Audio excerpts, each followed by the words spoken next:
amalan-amalan yang bisa menyebabkan kita masuk surga.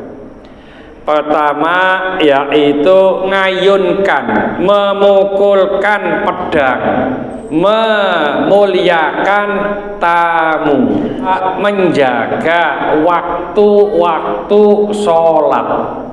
Ya, jadi waktu-waktu sholat kita jaga, kita berupaya kalau bisa.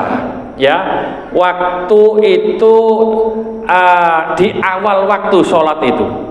Yang selanjutnya yang dapat memasukkan ke surga yaitu menyempurnakan wudhu di malam yang dingin.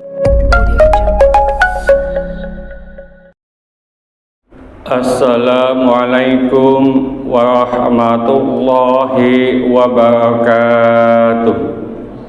Bismillahirrahmanirrahim. Ala uhaddithukum, maukah aku ceritakan, aku sampaikan, aku terangkan kepadamu bima yudkhilukumul jannata, yang menyebabkan kamu masuk surga. Apa itu? Darbun bisayfi, yaitu memukul dengan pedang, artinya perang. Wa ikramud dhaifi, yang kedua adalah ikram, memuliakan tamu. Yang ketiga wahtimamun bimawaqitis sholati, yaitu memelihara waktu-waktu sholat. Yang keempat wa isbarut tuhuri fil lailatil qurati, menyempurnakan wudhu di malam yang sangat dingin. Selanjutnya wa at'amut ta'ami ala hubbihi, memberikan makanan atas yang ia cintai. Rawahu Ibnu Asakir. Nah, Bapak Ibu sekalian, ada hadis yang menjelaskan amalan-amalan yang bisa menyebabkan kita masuk surga.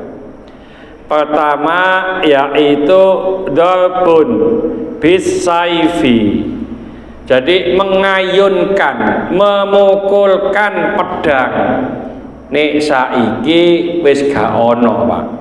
Sampeyan nang nggone Suriah sana, sampai nang nggone Libanon, nang Gaza, perang kok nggawa pedang, posoku sak langkah wis mati.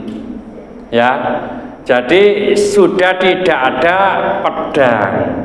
Ya, nah sekarang perang diganti dengan pistol dan seterusnya.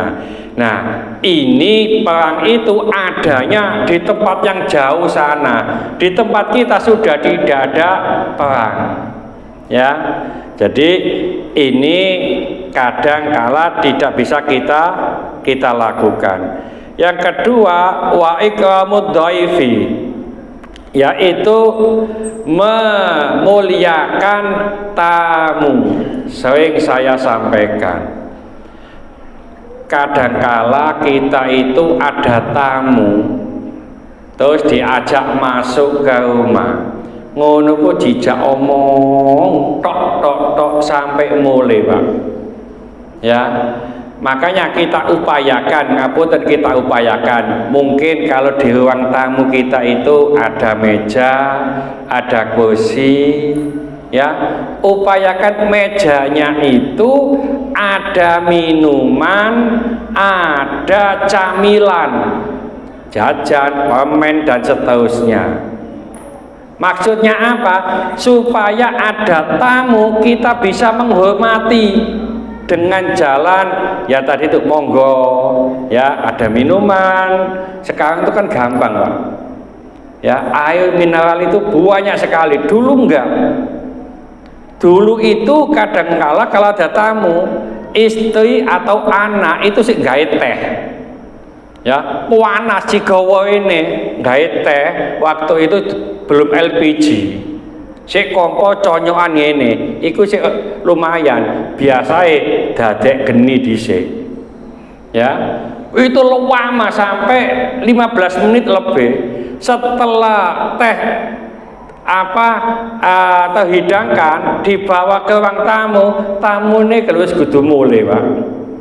Arep diombe kepanasan. Iki apa iki? Nah, sekarang sudah ndak. Ya, ada air putih, air mineral. Ustaz, mosok banyu putih kono legine. Kasih teh gendul.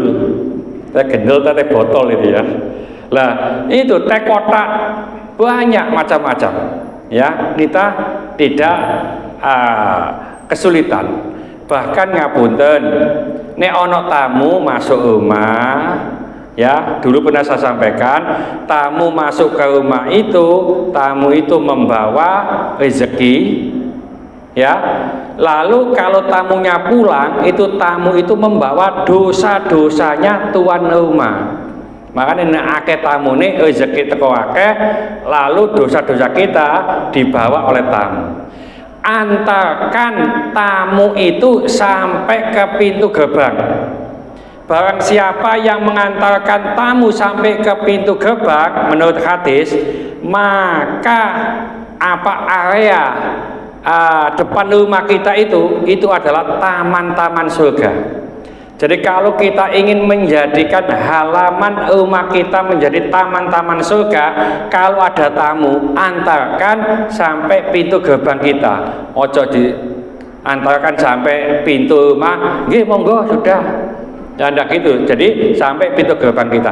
Nek wis ngono, gak usah dijak omong-omong maneh. Nah, kok omong-omong suwe dalan maneh. Ya apa maneh ibu-ibu. Jadi menghormati tamu. Yang selanjutnya adalah menjaga waktu-waktu sholat. Ya, jadi waktu-waktu sholat kita jaga. Kita berupaya kalau bisa, ya, waktu itu di awal waktu sholat itu, ya, di awal waktu. As-sholatu ala waktiha, sholat tepat waktu itu ada dua pendapat. Pendapat pertama adalah kita sholat duhur dilakukan di waktu duhur itu tepat waktu. Jadi jam setengah 12 sampai jam setengah 3 umpamanya. Nah, kalau selama jam 2 dilakukan sholat duhur itu tepat waktu. Nah, yang pertama, kedua adalah tepat waktu itu di awal waktu. Yang paling bagus di awal waktu. Kenapa? Karena kita itu kan nggak tahu, Pak, kapan kita mati. Ya, tadi ada video kucing tuh do embong ya ketabrak mobil mati ya. Ya, di grup masjid tadi.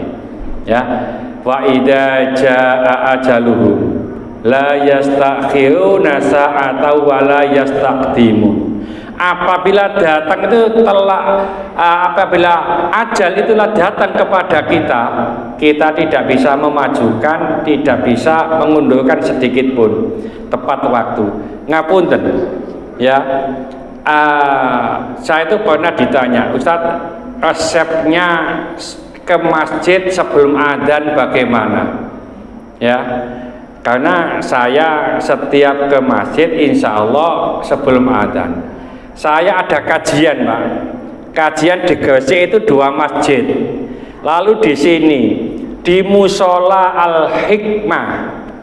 Lalu di Masjid Nur Fadilah Bayangkara. Di Musola Nurul Ihsan Perumahan Royal Mansion. Ya. Setiap kajian saya datang duluan. Ya, jamaahnya belum datang, saya datang duluan. Nah, ini caranya harus dipaksa.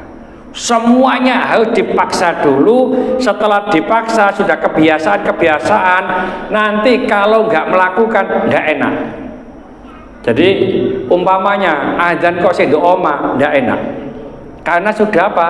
Sudah kebiasaan. Contoh begini aja, ngapunten. Biyen-biyen bapak-bapak si umur 20, 22 atau selawe sikat abi itu lho Pak. Ya, itu ambek bojo si mantenanya disalimi mantenanya itu. Ya, itu dipaksa dhisik. Mau dipaksa malam pertama, malam kedua ketika biasa nek gak nglakoni ngono gak enak nanti. Nah gitu loh. Jadi kita paksa. Karena sekarang itu gampang, ada jam, apalagi di masjid kita itu ada murotal, minimal 10 menit sebelum adzan itu murotal, yaitu sholat asar, sholat maghrib, sholat isya itu sekitar 14 sampai 20 kalau nggak salah, 20 menit.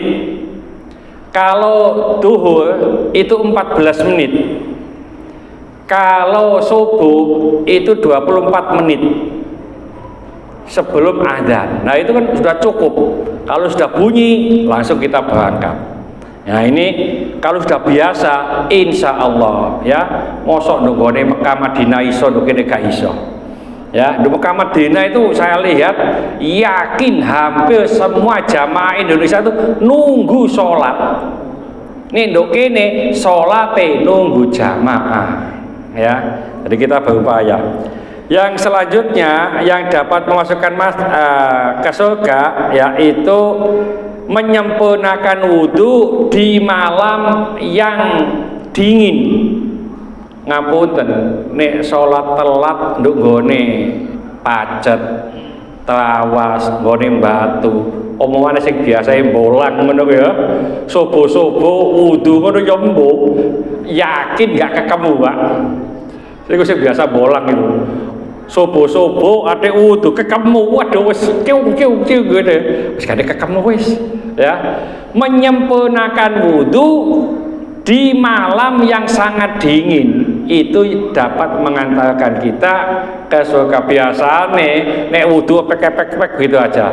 Saya lihat banyak ibu-ibu kalau wudu ya itu tangannya kurang Bu, kadang-kadang Bu ya, karena saya dapat beberapa informasi nggak apa-apa diwingkis begitu aja kan di tempat ibu-ibu sendiri kok ya.